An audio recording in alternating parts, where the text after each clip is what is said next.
Hello everyone and welcome again to another Teacher Joseph podcast. International Tea Day is observed every year on May 21st, and it aims to raise awareness of the long history and deep cultural and economic significance of tea around the world.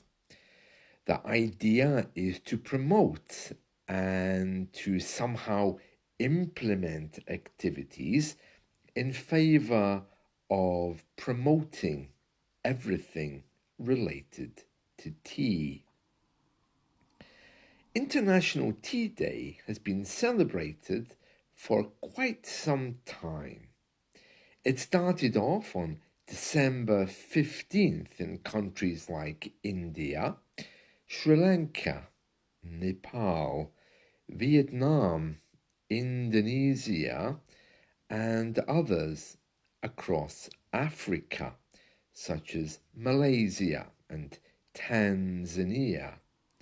The idea is to draw global attention to tea and to the global tea trade. It's also been linked to wanting more support to keep the cost of tea down.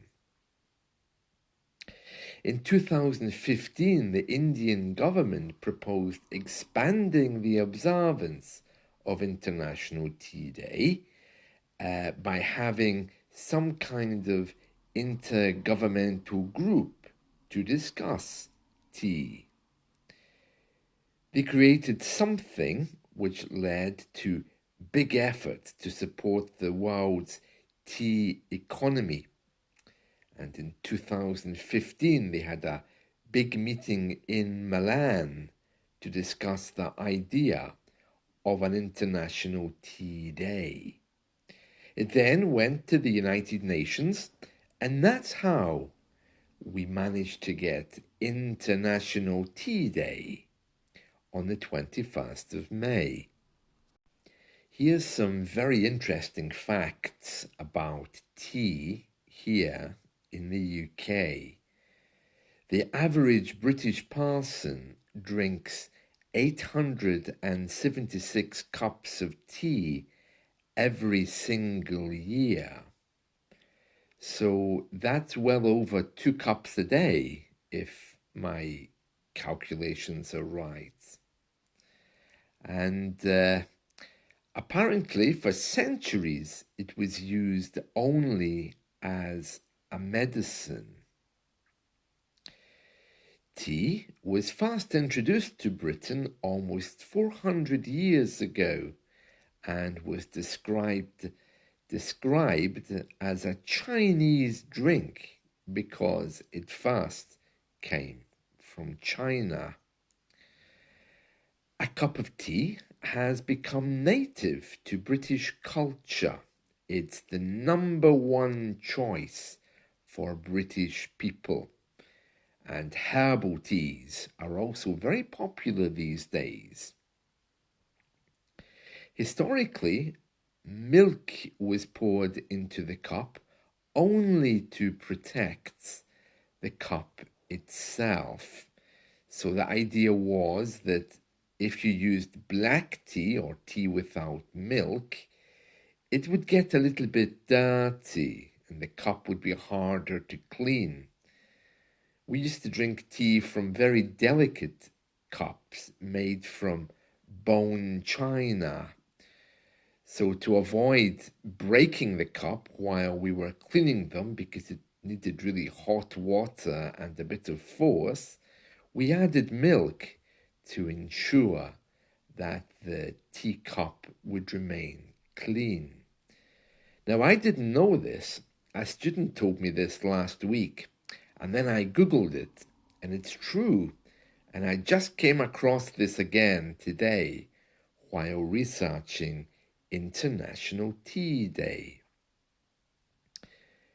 Did you know that even though British people love tea, The country where most tea is drunk per person is actually in Turkey. And tea isn't just about drinking.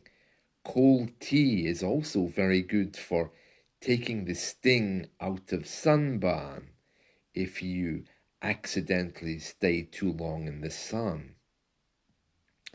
I remember when I was a little boy, I used to struggle with conjunctivitis in my eyes. That's when your eyes are very red and they get inflamed very quickly. My grandmother's remedy worked very well, and that was simply to take 2 tea bags and put them over your eyes. Not only does it brighten your eyes, but it completely cures you of conjunctivitis. And by the way, I'm not a doctor, so this is just some general advice. Of course, if you have eye trouble, you should seek medical advice, yes. Tea here is also a great social drink. 80% of office workers say they find out the gossip by drinking tea with their colleagues. It is true that tea in the past was a really big deal for British people. The aristocrats would ceremoniously drink tea around a table to welcome their guests of honor. But tea also went across different classes of people. In fact, we all drank it in different ways. All the way up until around the year 2000, perhaps a little bit earlier, when American coffee chains started to come in. When I was a little boy, I still remember tea rooms being around the UK. They weren't rooms that I would use personally, and when American coffee chains came, the American style of informality, sitting around and drinking a coffee with your friend and, well, paying a high price for that, became the norm. These days, coffee shops are everywhere. They dominate our shopping malls, our high street, and tea rooms are a thing of the past. As I've often told you, though, coffee wasn't always the most popular drink here.